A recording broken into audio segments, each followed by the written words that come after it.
So come to the fourth part of the middleweight history, and we finished at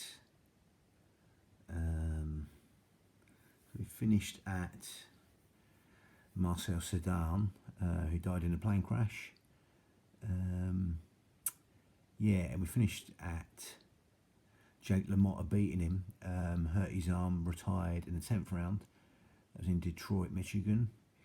And then you got July the 12th. That was 2 days after his birthday, actually, because it was 10th of July. Jake LaMotta. 1950. Jake LaMotta wins and points against Tiberio Mitri of Italy over 15 rounds. And that was in New York. Then September the 13th, 1950, Jake LaMotta wins by KO in the 15th round against Laurent Defil from France in Detroit, Michigan. Again, the last few seconds he was playing possum on the ropes. Last final a ditch he was behind on points against Defil and played possum on the ropes and just come out when Defil thought he was gone, and then LaMotta wrote him up and finished him, knocked him out. So that worked, playing possum on the ropes and coming back. Good tactic. Last ditch attempt to win. And then the St. Valentine's Day massacre. They fought 5 times, LaMotta and Robinson. But again, this is the February the 14th, 1951. Sugar Ray Robinson wins in the 13th round. Referee stops the fight in Chicago, Illinois. And then July the 10th, 1951. Randolph Turpin of England wins and points over 15 rounds against Sugar Ray Robinson in London, England. And yeah, one of the shortest champions ever, if not the 2 months it lasted his reign. And he took the rematch, Randolph Turpin, in New York and lost. That was on September the 12th, 1951. Sugar Ray Robinson had to pull it out the bag pretty much because he had a cut, and he finished Randolph Turpin off in the 10th round. Referee stops the fight in New York. Then March the 13th, 1952, Sugar Ray Robinson beats the Hawaiian Punch, Carl Bobo Olsen, over 15 rounds on points. Bobo Olsen from Hawaii, US, and that was in San Francisco. Then April the 16th, 1952, Sugar Ray Robinson takes out Rocky Graziano in the 3rd round with a flash knockdown, actually, just before he gets straight up to put Graziano away. 3rd round KO. Very flash knockdown, got caught with a right and straight up put him away. It's in Chicago, Illinois. Then December the 18th, 1952, Robinson announces his retirement, but soon to return. So you got October the 21st, 1953, Carl Bobo Olsen wins on points over Randolph Turpin in New York. And again, there's lots of reports about his heart not being in it, in training, etc. Whether that's the case, I'm not too sure. But again, he beats him, Carl Bobo Olsen, for the vacant title. Then 2nd of April, 1954,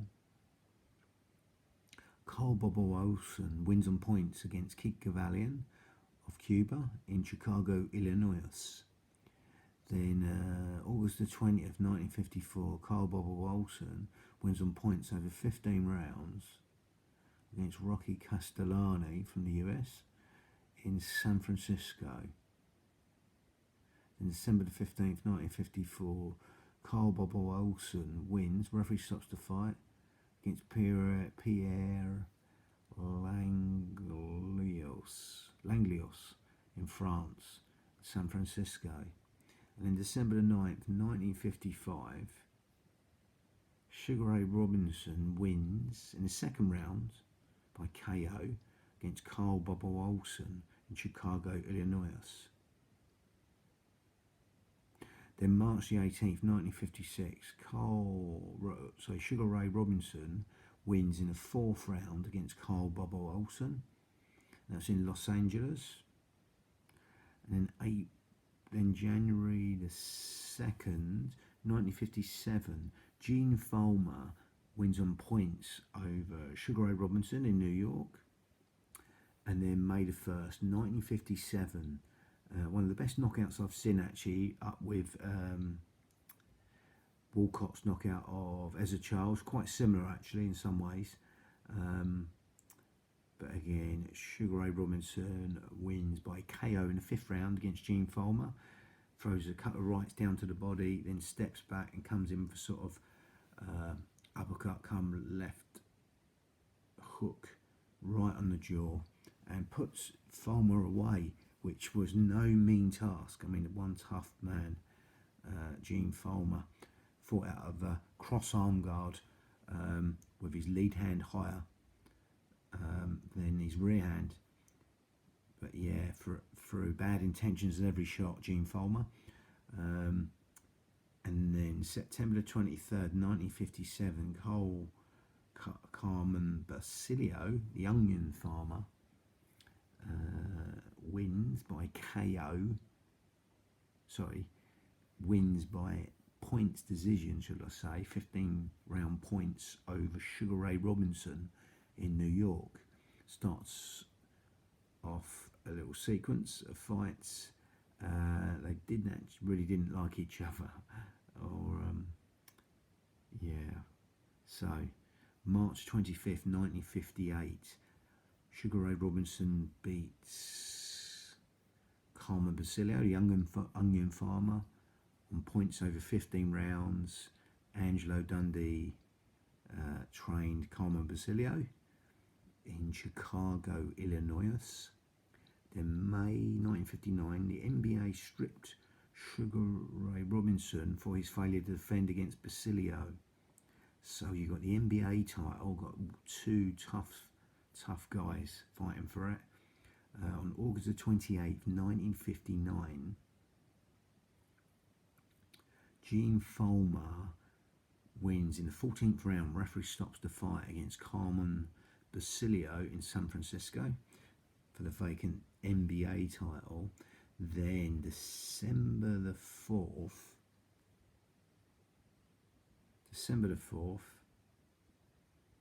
1959, Gene Fulmer wins on points over Spiderweb of the US in Logan, Canada. And in April the 20th, 1960,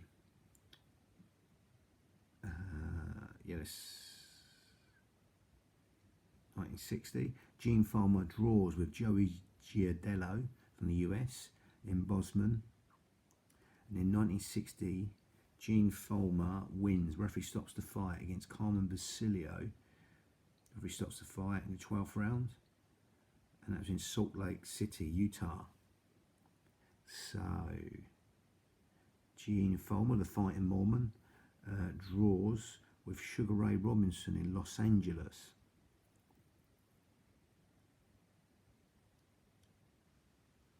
That was in 1960, December 3rd, 1960, in Los Angeles. Gene Fulmer, the Fighting Mormon, draws with Sugar Ray Robinson. And in the 4th of March, 1961, Gene Fulmer wins on points against Sugar Ray Robinson in Las Vegas. And then August the 5th, 1961, Gene Fulmer wins on points over 15 rounds against Florentine Fernandez from Cuba in Ogden. And then October the 9th, 1961, Gene Fulmer puts a right beating on Benny Kid Parrott from Cuba by KO in the 10th round in Las Vegas. Parrott would die in a fight later on with Emil Griffith. Wasn't a good time for boxing. There's a few deaths at the same time. again, that's when they brought in different posts, the padded posts and things like this in boxing. 1962, Dick Tiger from Nigeria wins on points over Gene Fulmer in San Francisco. And then 1963, Dick Tiger draws with Gene Fulmer in Las Vegas.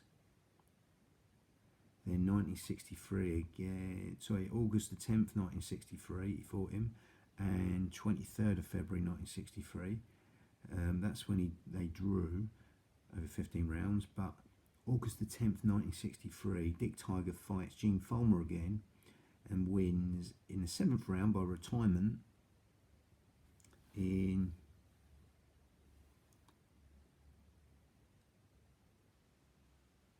Nigeria, Ibadan in Nigeria.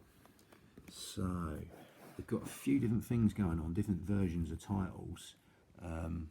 So we've got the New York and European versions of the title. The 22nd of January 1960, Paul Pender, the Fighting Marine, wins on points over what's left of Sugar Ray Robinson in Boston, Massachusetts. And in June the 10th, 1960, Paul Pender wins on points again against Sugar Ray Robinson, Boston, Massachusetts. And January the 14th, 1961, Paul Pender, the Fighting Marine, fights another Fighting Marine, Terry Downs, but Terry Downs was from England, but he also was a Fighting Marine in America. But again, Paul Pender beats Terry Downs. Referee stops the fight in 1961, January the 14th. Over 7 rounds, referee stops the fight in Boston, Massachusetts.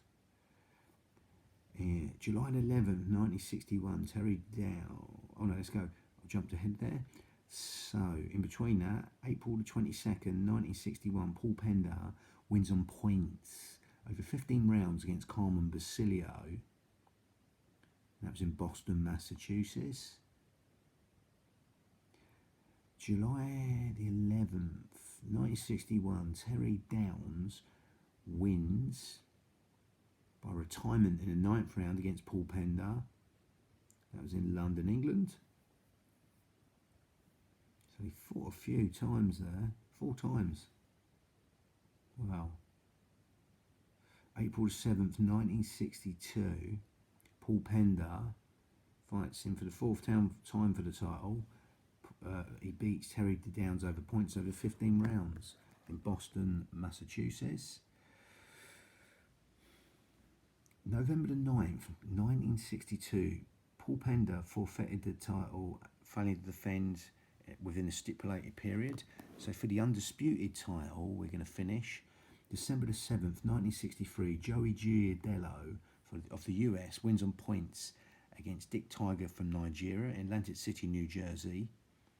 Then December the 14th, 1964, Joey Giardello wins on points over Ruben Hurricane Carter from the US, Philadelphia, Pennsylvania. There was a bit of a suing going on, I think, from that from the Hurricane film, where they said it was a robbery. Yeah, and they sued something along them lines. But anyway, I digress. 1965, Dick Tiger wins on points over 15 rounds against Joey Giardello. That was in New York. Then April the 25th, 1966, M.L. Griffith from the Virgin Islands wins on points over 15 rounds against Dick Tiger in New York. 1966, M.L. Griffith wins on points over 15 rounds against Joey Archer from the US in New York. 1967, M.L. Griffith wins again against Joey Archer over 15 rounds in New York. Then 1967, Nino Benvenuti keeps his unbeaten streak, wins on points over 15 rounds against M.L. Griffiths in New York. Then M.L. Griffiths wins on points over 15 rounds against Nino Benvenuti from Italy in New York. September the 29th, 1967, Emil Griffiths wins on points against Nino Benvenucci in New York. Then March the 4th, 1968, Nino Benvenucci wins on points against Emil Griffiths in New York. And then December the 14th, 1968, Nino Benvenucci wins on points over 15 rounds against Emil Griffiths in New York. And then December the 14th, 1968, Nino Benvenucci wins on points over Dom Falmer over 15 rounds points in San Remo in Italy. And then October the 4th, 1969, Nino Benvenucci wins by disqualification against Fraser Scott over 7 rounds from the US in Naples, Italy. Then November 1969, Nino Benvenucci, after beating Fraser and Fulmer and Emil Griffith, he beats Lucien Rodriguez from Cuba over 11 rounds on a KO in Rome, Italy. And then May 23rd, 1970, Nino Benvenucci wins in the 8th round against Tony Bethea from the US in Yugoslavia. Then November the 7th, 1970, Carlos Monzon wins by KO in the 12th rounds against Nino Benvenucci in Rome. And then May the 8th, 1971, Carlos Monzon wins. Referee stops the fight in the 3rd round against Nino Benvenucci in Monte Carlo, Monaco. And then September the 25th, 1971, Carlos Monzon wins in the 14th round. Referee stops the fight against Emil Griffiths in Buenos Aires, Argentina. Then March the 4th, 1972, Carlos Monzon beats Denny Moya in the 5th round. Referee stops the fight in Rome, Italy. And then last of all, June the 17th, 1972, Carlos Monzon wins in the 12th round by retirement against Jean-Claude Boutier from France in Paris, France. Bang.